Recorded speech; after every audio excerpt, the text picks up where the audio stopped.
You may think you got all the faith in the world, and man, you had a pretty hat and a big dress and nice makeup on Easter Sunday, and you knew every word to the songs, and you amen the preacher. But when you're sinking, where do you grab? Yeah. Do you have faith in your faith, or do you have faith in Jesus? When you start sinking, do you try to fix it yourself because you have faith in yourself, or do you have faith in Jesus? Welcome to Let's Talk About That, the podcast where we take a deeper dive into Sunday's message and explore any questions you might have. I'm your host, AJ Stevens, joined by lead pastor Chip Parker, and I'm thrilled to be on this journey with you. Whether you're a longtime member of the Orchard or a first-time visitor, Let's Talk About That is your space to explore, reflect, and connect. Join us as we navigate the intricacies of faith, spirituality, and daily life, seeking to understand how the wisdom shared on Sundays can be applied to our modern challenges. So grab a cup of coffee, find a comfortable space, and let's dive in together. This is Let's Talk About That, where the conversation about Sunday's message never stops. Well, it is the Monday after Easter, and that's a good thing for a lot of you guys because yesterday was exciting and you're coming off of a spiritual high and you feel rejuvenated and you feel ready to go share the gospel and win souls for Jesus. And for a lot of us who had to put on Sunday in a lot of ways, we're pretty exhausted, you know? Yeah, a little bit. I woke up this morning thinking about what we named this podcast, because we've had conversations. Let's name it something engaging, catchy, that makes more people want to listen and share, which, by the way, hey, like, subscribe, share, whatever. But I'm thinking of names, right? And I said, you know what? We should name this episode Easter Hangover. You would get a lot of clicks. Right, because the hangover part is going to be really catchy for people. But if you have been on church staff before, you know exactly what we mean when we say Easter hangover, because it is go, go, go the week leading up to Easter. Mm-hmm. It is 3 services, 4 services, 5 services, whatever. It's all the services happening on Easter Sunday, and then all the family stuff happening on Easter Sunday. Mm-hmm. And then you go to bed, and then you shut your eyes for 5 minutes, and it's Monday morning because Sunday is coming again. Yeah, that's could not be more true. We would either get a lot of clicks or we'd get blacklisted before they ever clicked. But you never know. Those things, like the clicks and the blacklist, seem to happen in the same space nowadays. It's true. That's true. You don't ever know if you're going to get celebrated or canceled. It's a coin case flip. In point, Cat Williams. Gosh, that is case in point. There's a deep dive for you on your own. But some of you, though, are parents, and you're like, was it, should I be rejuvenated? Because I had 4 Easter egg hunts yesterday, and I didn't go run after the eggs, and I still feel exhausted. Look, help me out, AJ. How can these kids see a camouflage Easter egg under a bush across the yard, but can't find the shirt they're supposed to wear for school in the morning? Brother, I saw an insane stat. I'm trying to remember exactly what it was yesterday, but basically it was 4 football fields worth of Easter eggs got picked clean in 10 minutes by some of these kids. And when we did our Easter egg hunt out here, I believe it. I've never seen an area cleaned as quickly as it got cleaned with 4-year-old through 8-year-olds or 9-year-olds or whatever it was. They did not leave a colorful object on They were the excavators. That's great, right? Woo. All right. So question somewhere loving them. Question. Somebody's New Balances just got extra shiny. Ooh, Lord. All right. Question. What is the oldest Easter egg you've ever found? Oh, you mean in the aftermath? Yes.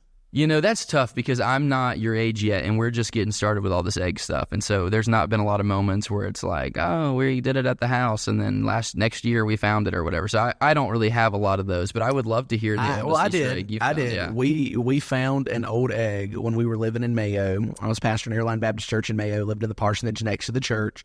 And I was trimming the hedges one day and found an old Easter egg that had, I think it was a $1 bill in it, maybe a $5 bill in it, right? And the crazy part is we had not had an egg hunt at our house in 3 years. My gosh. Had not had an egg hunt at our house in 3 years. Here's the real question. If it was a Snickers, would you have eaten it? So what's the next topic we have for today? I love it. Man, that's good. So the next thing we could dive into, we did this keep and release, keep and leave segment a couple weeks ago, but I'd love to hear, with the craziness of Easter week, your keep and your leave. Okay, so I have a clear keep and a clear leave this week. Easy. The first keep, is Easter Sunday was incredible across all of our Orchard locations. Mm-hmm. We had the largest attended Sunday that we have ever had in the history of the Orchard, and that was at least the second year in a row. Last year, we had, and I say we, I'll say I had kind of like silently prayed for like 1,500. And I don't ever like pick a number to do that with, but it just felt like, hey, we were growing, God was blessing. That just felt like a milestone. It felt like, man, that means that, there's something here. We're heading in the right direction. And I think we had 1,498. And then AJ texts me like 30 minutes after we get the 1,498. And he's like, hey, Mary Beth found 2 more kids. And I'm like, but did she? And I'm like, but I'm going to believe it. And Mike was like, no, you can't do that. 1,500's too on the nose. No, we're not going to get kept Isn't that crazy, though? It was a crazy moment that. We're like, I didn't even know you were looking for 1,500, I don't think. And then it was like, hey, we left 2 out after you had said it. And it was just like, this is nuts. 1,500. Yeah. And so this year, you remember this, I said. You did. You were a little. I'm just not so sure that this year's going to be that big of a year. Sometimes these things happen in a wave. There's a lot going on. Spring break was right now. So I wouldn't be surprised if we were like around 1,400 or so this year. I just don't really see us getting past last year. Oh, yeah. Well, we were wrong. The numbers are still being finalized coming in. But we were well over 1,700 people across the Orchard locations this year. And that's so just cool. That is insane to me, especially when you realize that the average size of all of our services, adults, talking about adults in the worship service, the average size was under 200 people, under 200 adults in a room. Man. That's incredible. That means you're in a church where you don't feel lost, you feel seen, people know you, you're participating, and yet when you add everybody together, over 1,700 people. And then when you add in the family churches that we work with and partner with and support, man, the reach is just incredible. And it really did kind of just blow me away, because I did not look at numbers until somebody texted me and was like, hey, wow, that's pretty incredible. What do you mean? I look it up and I was like, oh, yeah, that's a thing. So it was cool. And it's so cool. And it's not that, don't hear us. It's not all about the numbers, right? No. You count the things that matter, and every number represents a person in the room, and our goal is to impact lostness. And so how could you not count? How could you not take measure, right? You see it all throughout the book of Acts. This many people got saved. This many people were there. And it's really cool. It's really cool to say we want to impact lostness, and it's really cool to look at our people and challenge our people and say, hey, we want you to invite somebody. We want you to make them feel welcome. And then they trust us enough that they would do that. Yeah, right? Absolutely. We are not a numbers-driven church at the Orchard. Nobody who knows us would say that. But numbers matter because numbers represent people, and people matter. That's right. And I had one person say one time, said, I just hate when churches throw out numbers. Well, you're going to hate the book of Acts if you haven't read it yet. Exactly. But it is. It's not that there's anything incredible about that number, because in a lot of ways, and AJ, you get this, it feels like we are building the airplane while we're flying it here at the Orchard. We're not experts. We're just doing this thing and seeing where God's leading us. But, man, to turn on the engine. It is incredible that God allows us to be a part and have that kind of level of reach in this area. And it was a good keep. Yeah. For me as a lead pastor who kind of gets to work with all of our locations and see all of our locations just blow it out of the water. That was incredible. Man, it's so cool. I love it. So leave. I am Thursday afternoon driving to chess club at Belmont Academy. Yeah, you are. Because I am helping out with the chess club, because I have one of our guys here at the Orchard Lake City, Bob Deacle, friend of mine. We play chess together, and he's retired. And I said, Bob, I think the Belmont would love to have you coming out with a chess club. So I got him connected, and then after he got connected, he's like, oh, don't think because you volunteered me, you're not coming. That's right. So I'm coming, and I'm driving past the school, and cop comes up behind me with his lights on. So I pull over to let him, pass or whatever. Yeah, he's not passing. He's pulling me over. What? Yeah, pulling me over. And long story short, getting pulled over on Holy Week is crazy. Getting pulled over right in front of the school where your children attend and your wife works is even better, because the leave comes from, I did get a ticket for an expired tag. I got in the ticket for an expired tag. Brian Costco, if you're listening to this, you should have helped my boy out. Somebody do something. It's an expired tag, but the leave, that's not the leave, right? Oh, gosh, so number one, that's the first ticket I've ever gotten in my life. Yeah. Right? That's great. That's not the leave. The leave, first ticket you've ever gotten in your life? Ticket. That's disgusting to me. You got to live on the edge a little bit. You guys know I drive like a grandpa. That's the joke. But here's the leave. You ready for the leave? Tell me. As I'm sitting there, pulled over on the side of the road, one of the kids that plays on my baseball team drives by with his mom and leans out the window and says, hey, Coach Chad. No. And the guy still wrote you a ticket. Yes, he still wrote me a ticket, man. Are you kidding me? Where's the heart? I hate that, but also it's hilarious. And yes, I said, hey, buddy. That's so funny. Man, that's good. I had a keep. My keep was I never really get to see feels like I never really get to see my parents. You know, they don't get to come up as much as they probably would like because they're both still working and all that. And so they got to come up here and they got to watch me preach my first Easter. And so that's just a cool thing, you know, to have them come up and hang out. And sister came up too. And my dad his gift is like every kid loves him. Every kid. Every one of my cousins, every one of his nephews. He is the funkle. If there's ever been a funkle, man, it's him. I can verify. So my kids are always stoked to see him, right? Mimi Poppers, they love it. And it's so funny because some of our other friends, their kids were stoked to see Mimi and Poppers, like Lindsay and Corey. Alice saw him and ran up to him, Mimi and Poppers. It's just amazing. I love it. Yeah, AJ, I would say that when I see your dad, it just reminds me how much like Jesus you are. Okay, what do you mean? Well, it's when Jesus said, if you've seen me, you've seen the Father.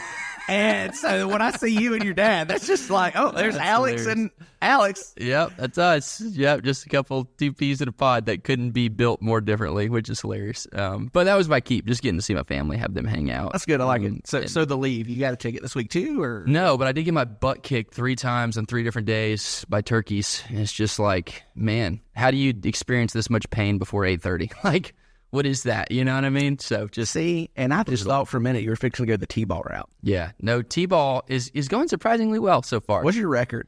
1-1, and we had a rain out. So but why are we? Who cares, right? Like I don't care what our record is. That was what I was looking for. You know what I mean? These but kids immediately are 4, you knew what the record was, right? Like what are we doing? They're 4. If your kid can field a ground ball, you should be excited because he's not going to be on this team till he dies. He's not going to get paid to play with these people one day. They're not going to put him on scholarship. So quit worrying about that. I mean, you should want your kid to win. Hang on, I got to go on a rant here for a second.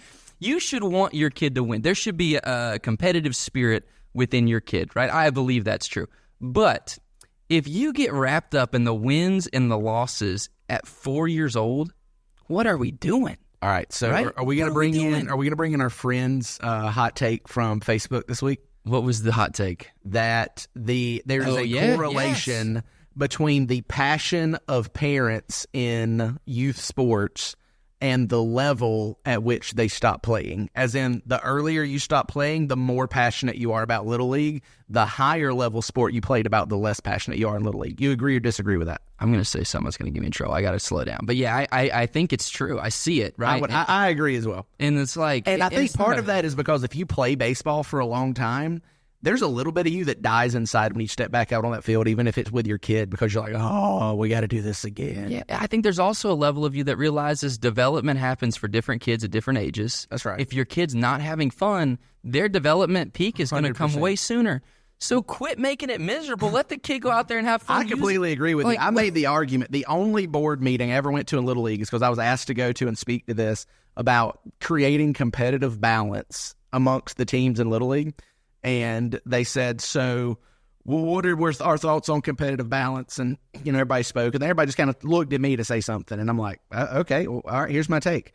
I could care less about the competitive balance. I don't want my kid to be on the team with the best players or the worst players. I want my kid to be on a team with his friends. Yeah. Because if he's on his team with his friends, he's going to have more fun if he loses than if he was on a team with strangers and he wins. Yeah, all right. Yeah, that's agree. And by that point, when winning starts to matter, if your kid doesn't love it, it's going to be even more miserable because you can't control the wins and the losses a lot of times. And if your kid already is miserable because he's showing up every day and then he loses, you're in trouble. Now, if your kid loves the game and he shows up every day and he loves the game whether he wins 100%. Or loses, but he hates losing, you got a kid who's going to show up the next day whether he lost or not. You can't make a kid love it. You can make a kid hate it. Yeah, absolutely. All right, that being said, before we move on to something a little bit more serious, here's the question. You're a T-ball coach.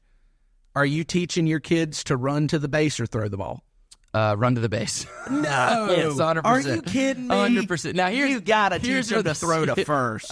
This is the thing I'm talking about development, right? And this is one of our buddies actually said this. He said, I pulled my kid out of T-ball because I told him he'd learn more in an hour with me in the yard than he would at 5 practices a week playing T-ball. And so, it's like, let's learn the basics, run to the base, because I don't want to stand out here for an hour if I don't have to. And I want you to I want you to understand the concept of, out, safe, ball, strike, all that stuff, whatever. But yeah, if out is going to happen when we run to the base, then we're going to run to the base. All right, so here's the rule that changes T-ball development. Okay. A throw to a base is an automatic dead ball. Either the kid either is safer out at the base and it's a dead ball. Okay. That way you free up the kids to make a throw. They don't have to worry about throwing or catching. You're teaching kids to come up and make the throw to that base. Yeah. And it's a dead ball afterwards. There's no penalty if it's a bad throw. I thought you were going to say the inning's over, in which case I'd be having to chuck them balls left and right, baby. Let's get it over. All right. Well, enough of our, news opinions, right? Because 24-hour news network is what we just did, giving opinions, not news. But let's... Some opinions are worth more than others, though. Don't you forget that. I'm with you. We're on a roll today. All right. Good ones. All right, so let's keep rolling. Yeah. This week's message was a standalone message, right? Because, let's talk about this before we get into the message, a standalone message because this Sunday was not just Easter, it was Baptism Sunday. Yes, it was. And, man, what a cool... I have never been a part of an Easter Sunday where we celebrated baptism, and I don't know if you have, but it was just, is there a better way to celebrate the resurrection than with people who, because of the resurrection, have also been resurrected and will be with Jesus forever? And it's just, to me, as I was praying in one of the services, this thought occurred to me, and it's a thought that I've had a bunch, and it's a thought that I hope people grab onto, but eternity is not tomorrow. Eternity doesn't start when you die. Eternity is right now. And so right now, if you believe in Jesus, you've been resurrected. Absolutely. Just a cool thing to start Easter Sunday with. Yeah, I think it is a really special thing because... you look at what we celebrate on Easter, death to life, right? And that's what baptism is. It's a celebration of death to life. And like you said, not just death in the future, or not just life in the future and death in the past, but dead to sin right now and alive to Christ right now. Yeah. And, it's really cool to see that. And I love seeing baptisms across ages, right? Mm-hmm. Yeah. So I don't know, did you have a final tally of baptisms yesterday across all 3 locations? I do, but I don't have it with me. Okay. Yeah, I know in Lake City we had 6. It was more, you had 6? 6, yeah. It was more than 6 and less than 100. Okay, that's good. I know Matt had some in Live Oak. I can't remember. I had 6 or 7. Yeah, and I don't know if Eddie ended up having one, but I know one of... There were several that were on the fence in Branford. That's what I don't know. I don't know how many actually were able to show up and make it happen. I know they have some primed ready to go if they didn't do it Sunday because I actually got a call from one of the dads, and he was just excited to tell me his daughter was like, I'm ready to be baptized. So this just happened everywhere, and it's so cool, man. And it's good stuff. For me, it was special because I got to baptize the broad spectrum students, right, that I spend every week with, a friend that I spend more than every week with, right, who just got married, and then people who I didn't spend every week with, but because of these conversations, I've just grown to love. And so... Yeah, who grew up a cultural Christian, quote unquote, in a completely different culture. Yeah. And then really started to seriously grapple with the gospel recently. Yeah. And that was cool. That was cool.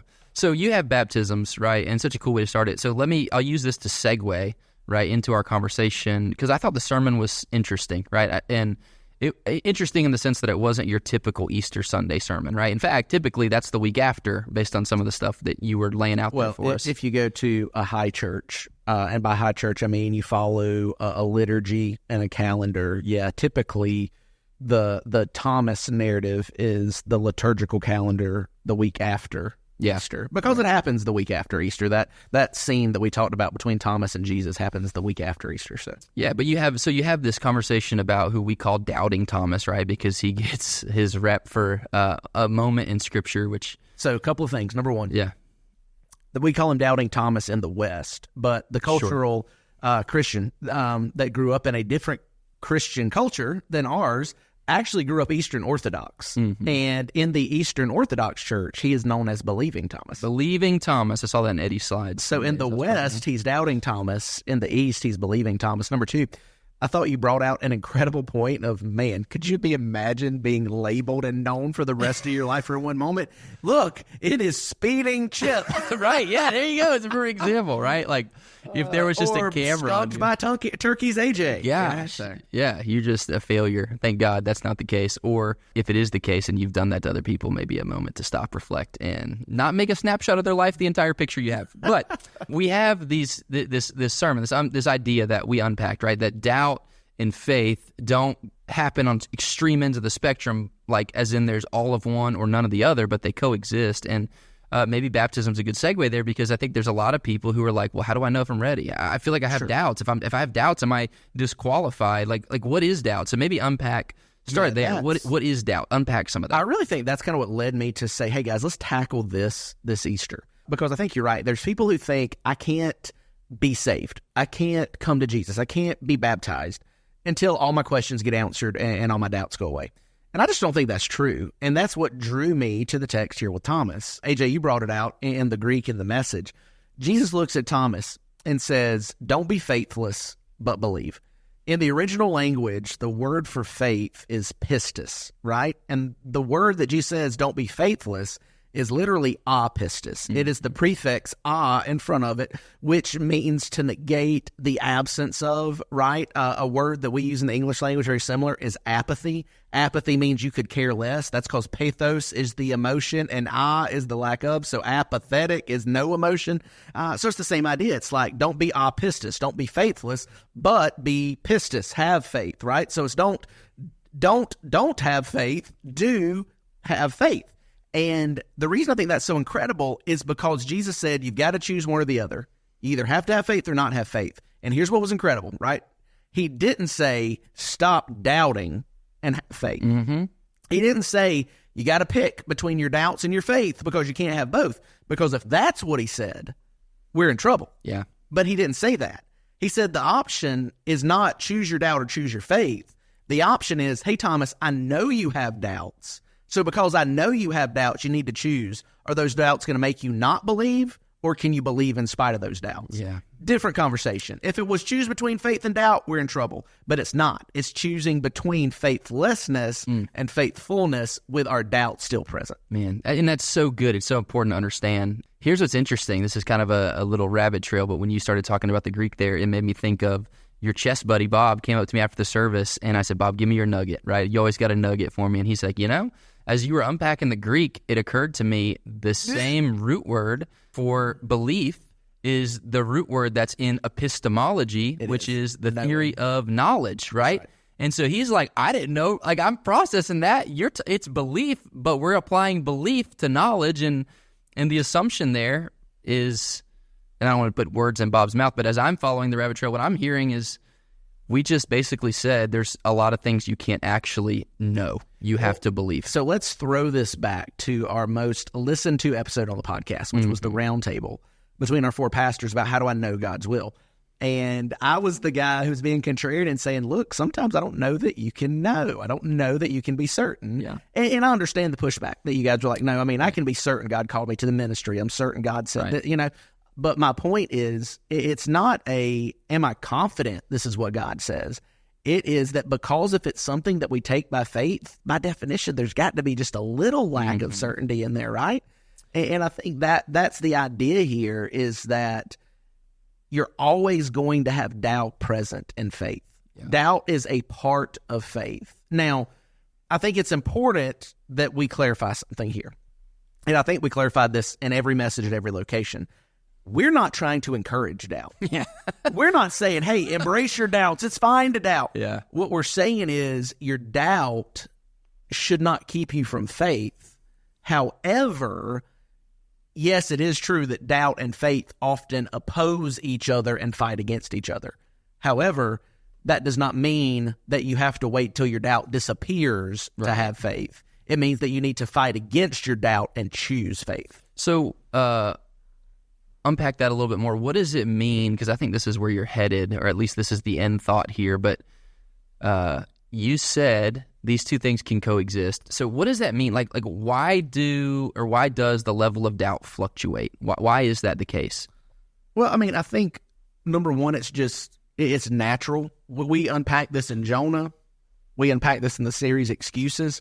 Sometimes our level of confidence is based more on our circumstances than what we believe, And we said this in the excuse series, right? Well, if God was calling me to this, or maybe it was Jonah series, God's calling me to this, but I didn't do it, and it was a Jonah series. The world didn't fall apart, my house didn't burn down, nobody got sick. Oh, well, then, it's not as big a deal. And so those circumstances shade what we believe and why we believe it. And so sometimes our faith fluctuates when what we believe in our heart doesn't line up with what we see with our eyes. Mm-hmm. Our doubt can fluctuate when we are introduced to questions about our faith that we have never heard before. And that's why, man, the point of student ministry is not to have fun, eat pizza, and play games, but it's, hey, when your kid goes to college, they're going to have people start attacking the foundation of their faith. Mm-hmm. And if they've not been in some way prepared for that, then they're going to have doubts start to grow, because I've never encountered that before, right? And so I think it's true for all of us. Like the level of our faith is going to fluctuate. The level of doubt is going to fluctuate, but the presence of doubt does not mean the absence of faith. Yeah. You know, like the way I think about it is, you know, it's almost like a sliding scale that would equal 100%. Yeah. And 0 to 100. 0 to 100, right? And so let's just say sometimes you're going to have 75% faith. Well, that 75% faith means 25% doubt. Or sometimes you might have 25% faith, and that means 75% doubt. And it slides based on where you're at, what's happening in your life. But the point is, no matter what that level of doubt is, you can choose faith. You can choose to believe. Faith is a part of what we choose to act on and choose to trust. We don't have to be captive to our feelings of doubt and uncertainty. Yeah, and I loved how, as you were putting the notes together, right, and we were walking through some of this in our meeting, you had some other examples that I think are super encouraging, right? I picked 3 of those in particular in Lake City. I picked Abraham, Mary, and Peter. And the reason I picked those 3 is because when you think Christianity, those are 3 names that probably will pop up, right? You think the father of the lineage, right? You think the mom of Jesus, and you think the guy who is Jesus' ride or die until he's not, but then Jesus redeems the whole situation. And so I just think, for me, those 3 are huge because it shows me exactly what you're saying. Everything you're saying is wrapped up in these 3 experiences with these 3 people. All right, so Peter. Yeah. Jesus is walking on water to the disciples in the boat. Yeah.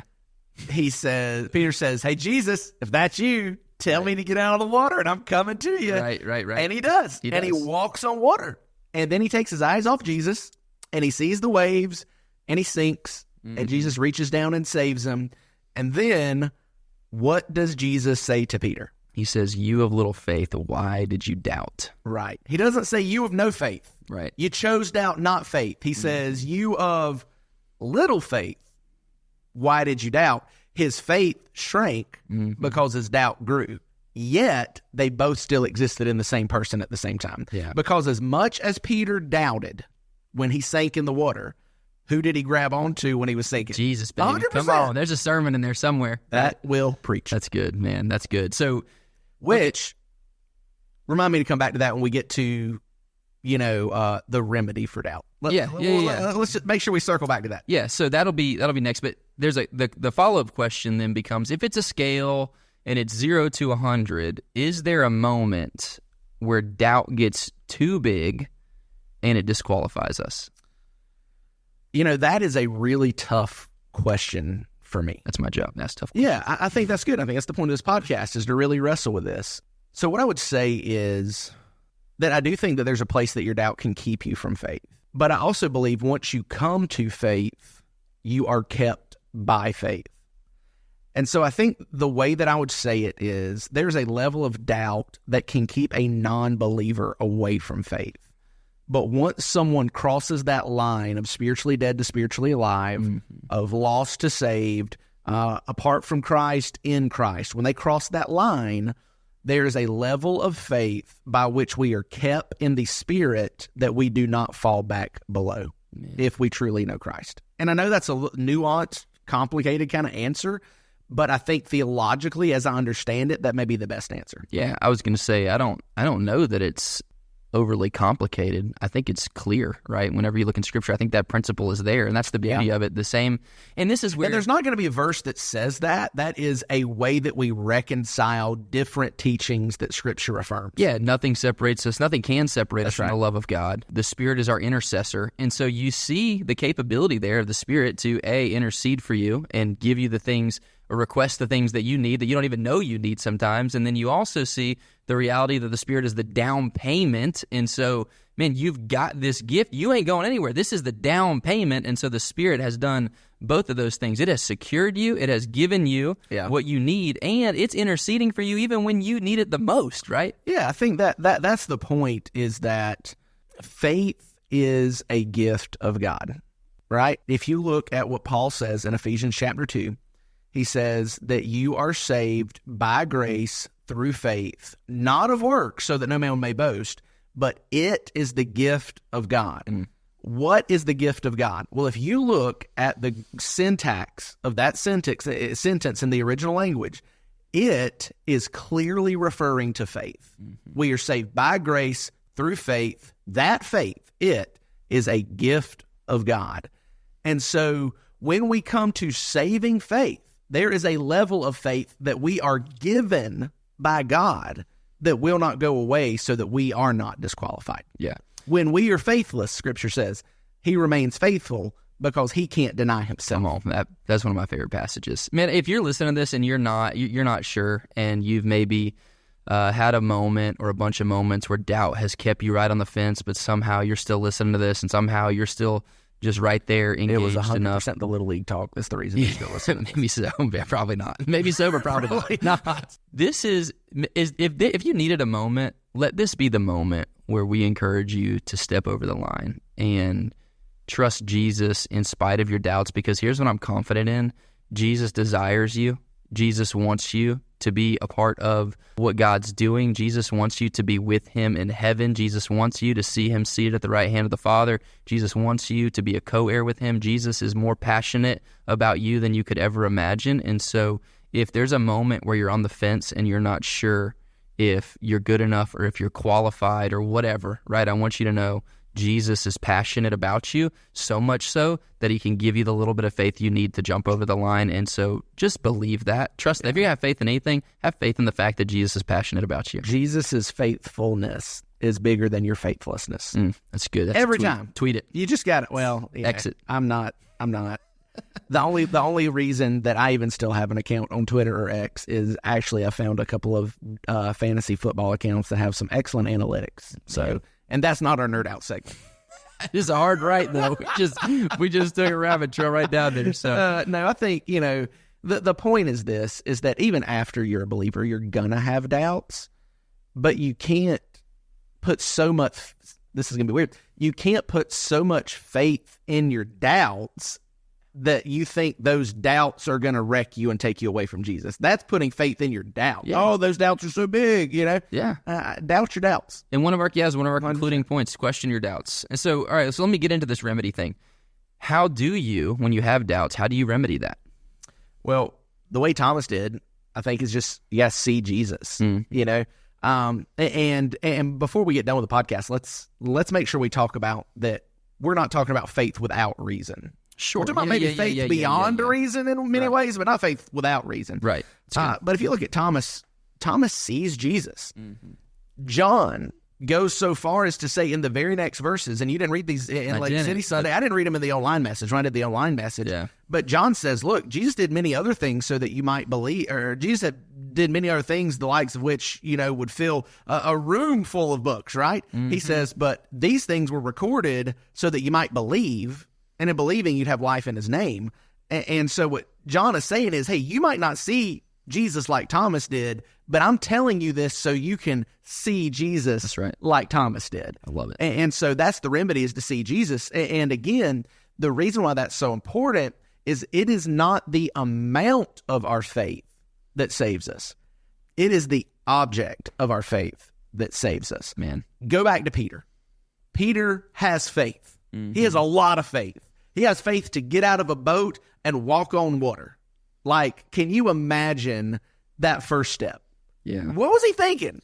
I have no idea. Knowing Peter, he probably wasn't. He's probably just reacting. And that's Probably so, Peter. honestly. He's just looking at Jesus, Right. right? And he's walking to Jesus. Why is he walking to Jesus? Because Jesus said so.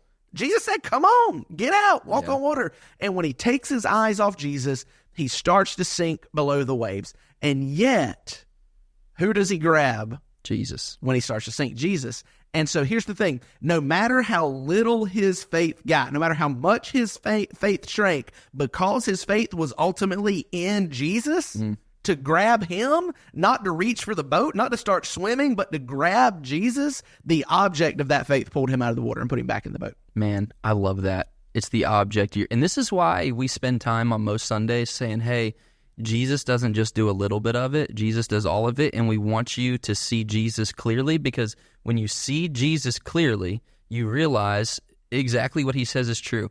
I am the way, the truth, and the life. No one comes to the Father except by me. Absolutely.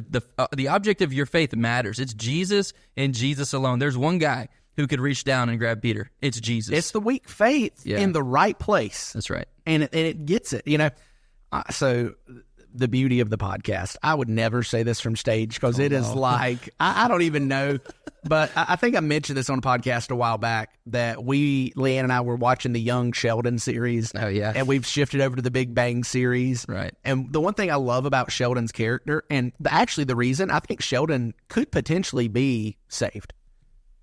You ready for this? Oh, my, what a hot take. Every time Sheldon's back is against the wall, every time he has nowhere to turn, every time he's hopeless, who does he grab for? Man. Jesus. Ain't no atheist in a foxhole, baby. Absolutely. And so as little as your faith may be, where do you grab when you're sinking? And here's the thing. You ready for this? Let's gonna tee it up for our Prodigal series. Yeah, okay. You may think you got all the faith in the world, and man, you had a pretty hat and a big dress and nice makeup on Easter Sunday, and you knew every word to the songs, and you amen the preacher. But when you're sinking, where do you grab? Yeah. Do you have faith in your faith, or do you have faith in Jesus? When you start sinking, do you try to fix it yourself because you have faith in yourself, or do you have faith in Jesus? Yeah. Where's your faith? Where do you grab when you're sinking? It's the object of faith, not the amount of faith that saves every time. I love that. And you mentioned this too. I think this is worth talking about for a second. You said it's not just a blind faith, right? Like this is not just without reason. And so maybe this is the part of the podcast where we nerd out.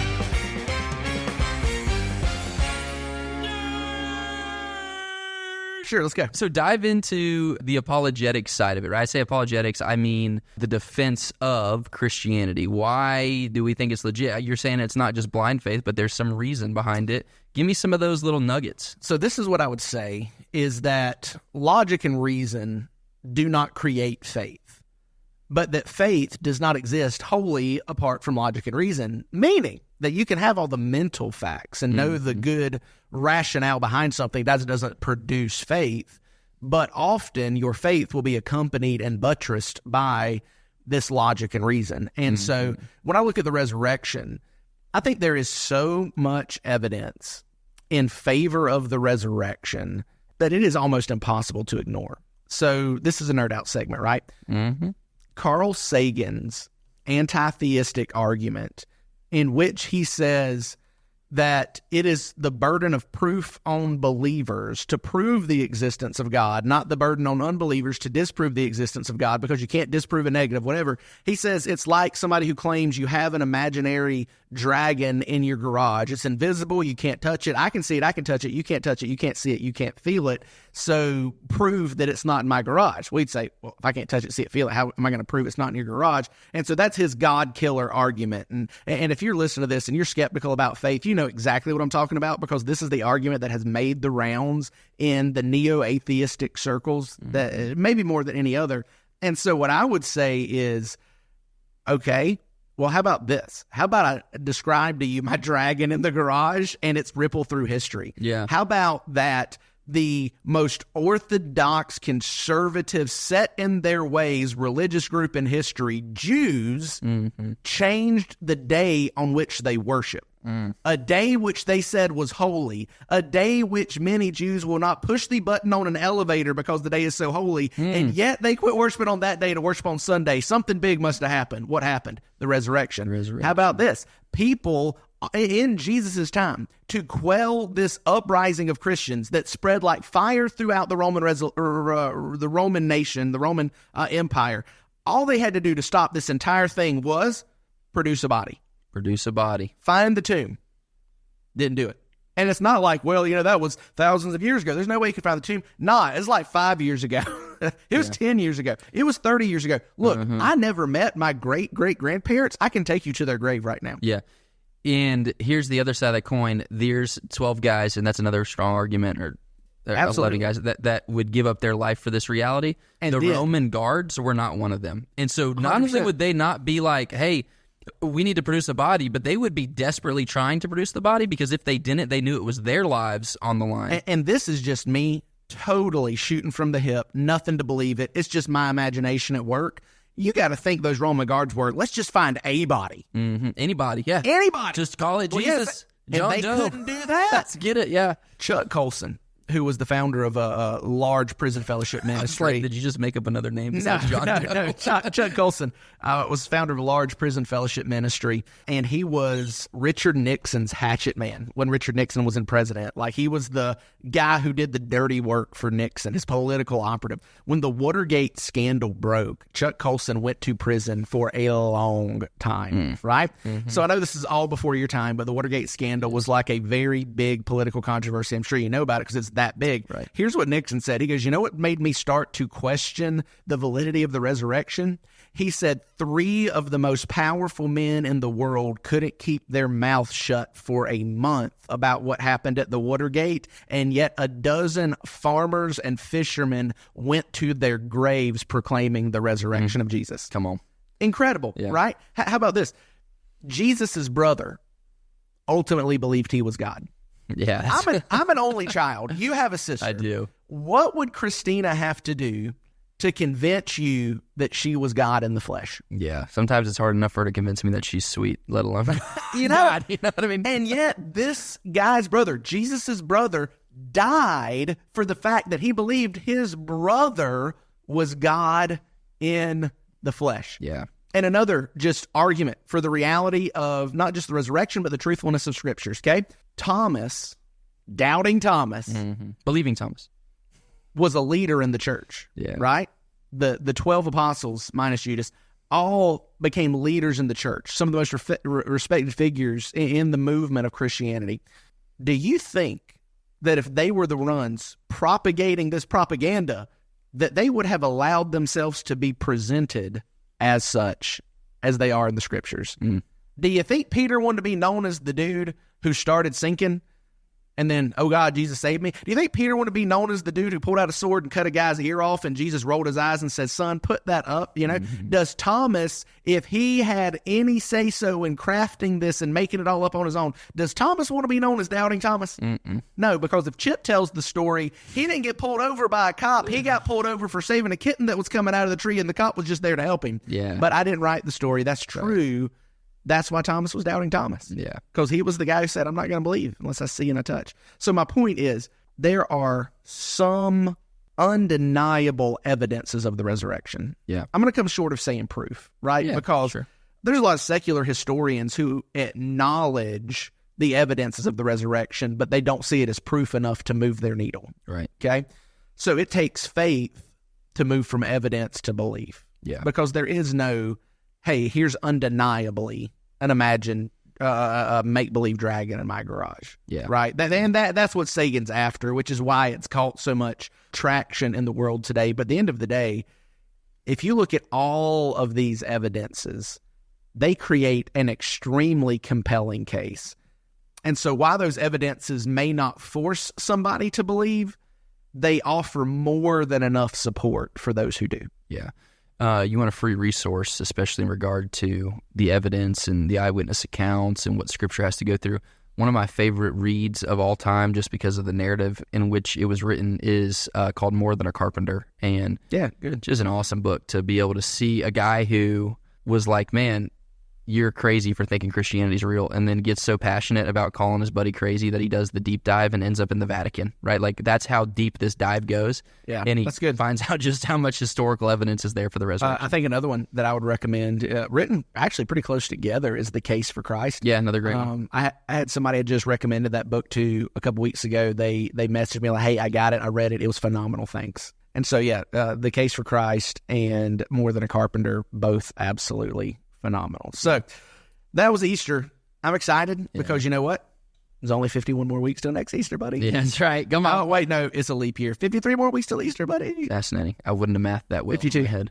I don't know. It's Monday after Easter. I don't really know. Yeah. Somebody check it out. Maybe. Fact check us. I have no idea. If the Deucer was here, he could have Googled it for us. Deucer. Oh, man, let me just take a second real quick. So, shout out to Chris and Jules. I know everybody was somewhere capturing media and photography for the baptisms and just getting some of that going. And Chris and Jules were here in Lake City. And, you know, what I love about them is that they're a part of the team.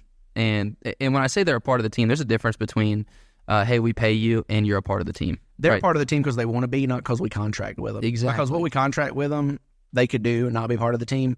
They're part of the team because they choose to be, and that's really special. They're just bought in to the point where yesterday they stayed for 3 services to do that, and that's not their job, right? But I love watching them love taking pictures for people after baptism and stuff. Awesome. Hey, do you want me to? You know, they're not the media company. Yeah, we'll be publishing these on the Orchard page. Like, hey, do you want me to take your phone and take some pictures on your phone for you? I love that. So, Thrive Communications. They're just awesome. Thrive Communications. Just 2 awesome people. All right. Well, let's start winding this down. Yeah, let me do this. Go ahead. You have the resurrection, real quick. It will wind down this way. Yeah, you're good. But you have the resurrection, and that's what Easter's all about, right? The reality of the resurrection. Wait, what? That Jesus is no longer dead. Oh, I was thinking Easter egg and chocolate bunnies. Yeah, chocolate bunnies. My parents brought my kids the most massive Easter egg you've ever seen in your life, full of stuff. Anyway. All right, hold on. I got to throw this out there. It was a stupid rabbit trail, but you made me do this. Okay. I heard the story of a dad who said that his son was a teenager son, and he came out for Easter dressed up in a Batman costume. What? And he says, "Why are you dressed up as a Batman for Easter?" And the kid goes, "Well, it's got about as much to do with Easter as a bunny." Come on. Hey, come on. I love that. That guy's doubling down on this nonsense. I don't know if that was true, but it was a hilarious post.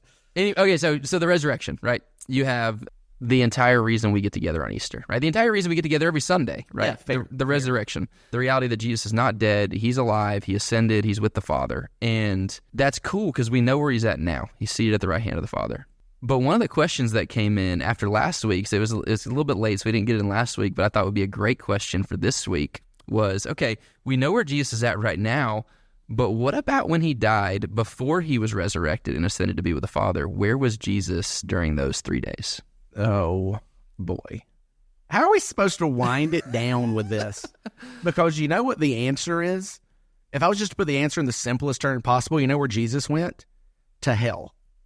But not hell like you think of hell, as in the lake of fire of eternal punishment and separated from God, but the grave, Sheol, as it's often referred to in the Old Testament, where what I believe happened, and I did not read this ahead of time or I would have had some verses pulled and prepared for this, but what Jesus did during the time in which he died on the cross and was resurrected is there are places in Scripture that tell us he went and preached the message of the gospel to those who had died in faith, that he took captivity captive, and all who had died in faith before the death of Jesus were resurrected and came with him to be with the Father in heaven afterwards.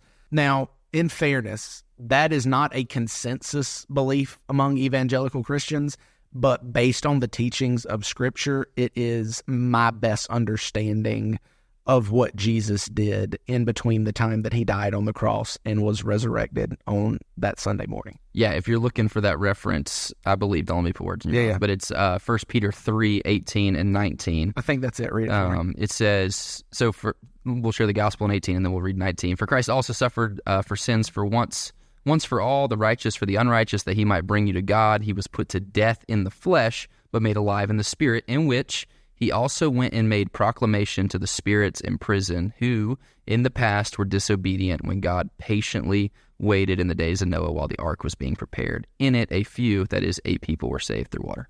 Yeah.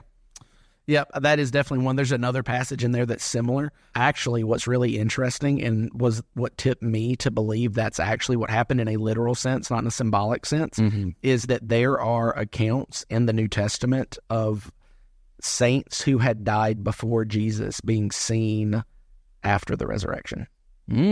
So fascinating. Anyway, maybe if there's more questions, we'll keep going. No, that's it. That was the one question today. That was good. But I think it's a great way to round it out. But this is the fun we get to have when you ask questions. So let me just reassure you that if you ask the questions, we will get to them. Now, will we get to them confidently? Sometimes. There's a little room for... Sometimes. If we get enough questions, maybe we just do a mailbag episode one day. Mailbag, right? Wow. Okay, that's a great way to round it out right there. We're glad you guys stuck with us, man. Easter was awesome. I can't wait to hear about your stories because Easter is over with for this year, but so are the 21 days of prayer. And so excited to hear your stories on the backside of that. We got to pray for a bunch of people. Man, I know there's a lot of cool stuff happening this coming week at every location, and so that's right. Come back, hang out with us. A 3-week series, Prodigal, going to be awesome. Really excited about Prodigal. Don't miss it. It'll be really good. Any concluding thoughts you want to take us away here, Chip? If you're excited about Prodigal because you heard us say that if you like Jonah, you'll love Prodigal, go buy the book Prodigal God by Tim Keller. Read it, and you'll be primed for the series, and you will come into church this Sunday like it's Super Bowl Sunday, ready to go, because, man, I am so excited for this series. Bring somebody with you. Share the podcast. We appreciate you guys. You guys are the reason that we are able to have the impact and influence in our region that we do. And let me just say this. Let's start praying for next Easter, because there were still people who weren't here yesterday that need to be here next year, and they need to hear the gospel. And they're not lost people. They're people who hadn't met Jesus yet. Come on. But it's coming. I love it. We will see you guys next week. See ya. Thanks for joining us for this episode of Let's Talk About That. We hope it encouraged and challenged you as we continue to grow in this journey of faith and embrace community. If you have more questions, thoughts, or feedback, we'd love to hear from you. Reach out to us through our social media channels or visit our website and stay connected. Your questions are what make this podcast a dynamic and enriching experience. If you found today's discussion meaningful, don't forget to subscribe, share, and leave a review. Your engagement helps us spread the message and connect with others who may find value in these conversations. Until next time, we hope this episode inspired you and will help you bring Sunday's message into your week ahead. Keep the conversation alive, and remember, we're all on this journey together.